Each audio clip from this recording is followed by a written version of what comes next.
Strategic warning. Iran policy risks. First, the danger of lifting the blockade and economic sanctions. The blockade on Iran must never be lifted under any circumstances or within any current agreement framework, for the following reasons. Rapid reconfiguration and expansion. Lifting the blockade, unfreezing assets, and revitalizing oil sales will supply the regime with immense wealth that will be immediately used to develop its nuclear and missile programs to reach Europe and America. It will also rehabilitate its militias and expand their scope, granting Iran the strength to become a superpower and making the slogan, "Death to America," a reality on the ground. Maneuvering capability.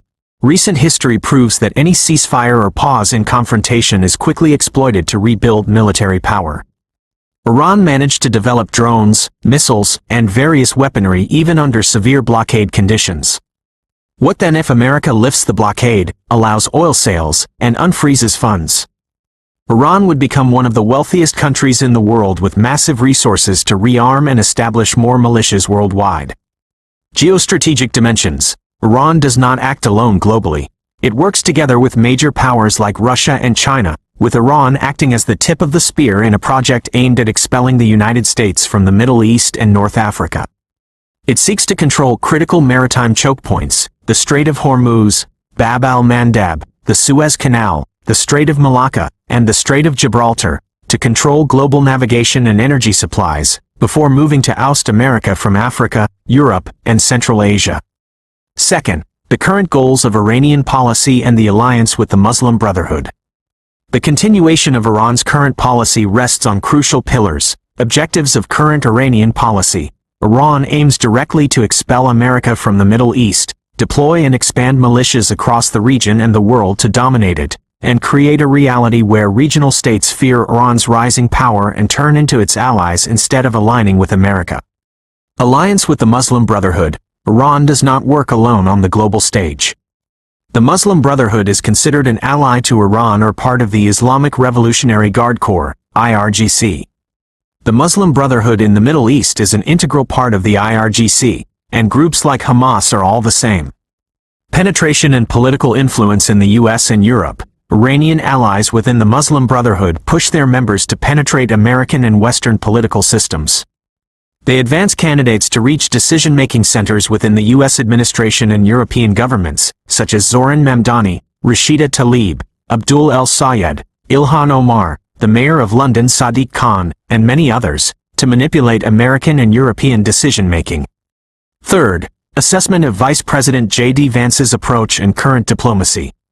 Lack of understanding of Iranian ideology. J.D. Vance's approach. Unfortunately, Vice President J.D. Vance does not understand Iranian thinking.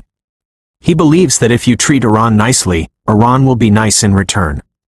Consequences of the soft policy. Vance gave Iran everything in the hope that Iran would give something in return, but Iran took everything and gave Vance nothing back. Exploitation of American weakness. When Iran saw Vance's weakness and lack of understanding, it escalated and exaggerated its demands, behaving as if it were the victorious nation in the war. Who is qualified to negotiate? Israel and many Americans with long-standing expertise in understanding Iran are far more capable of negotiating with Iran. Vance behaves as if he is dealing with a normal, conventional state that calculates national interests, gains, and losses. However, Iran's negotiators are individuals originating from backward, primitive religious seminaries, hazas, built on 1,200-year-old doctrines centered entirely on deception as their primary operating principle. Fourth, strategic importance of the port blockade and conditions for lifting it. Blockading Iranian ports is not a minor leverage item to be traded away merely for opening a strait. It is an immense and valuable power, representing America's most vital card, and should be traded for changing the Iranian constitution, fully amending the constitution and discarding legacy policies, including ending hostilities toward America, Israel, and neighboring countries.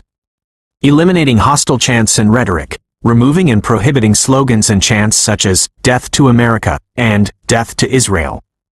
Complete dismantling of weapons programs, totally surrendering and dismantling ballistic missile programs, drones, nuclear developments, and all other weapons of mass destruction.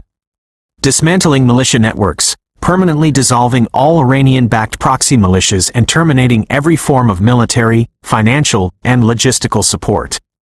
The blockade must not be lifted under any slogan, nuclear deal, Hormuz agreement, or otherwise. The port blockade and economic sanctions must remain until Iran abandons its aggressive, terrorist policies.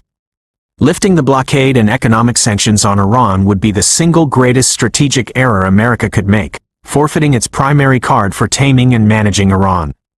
Lifting sanctions is identical to handing a serial killer a weapon and releasing them into the street without deterrence.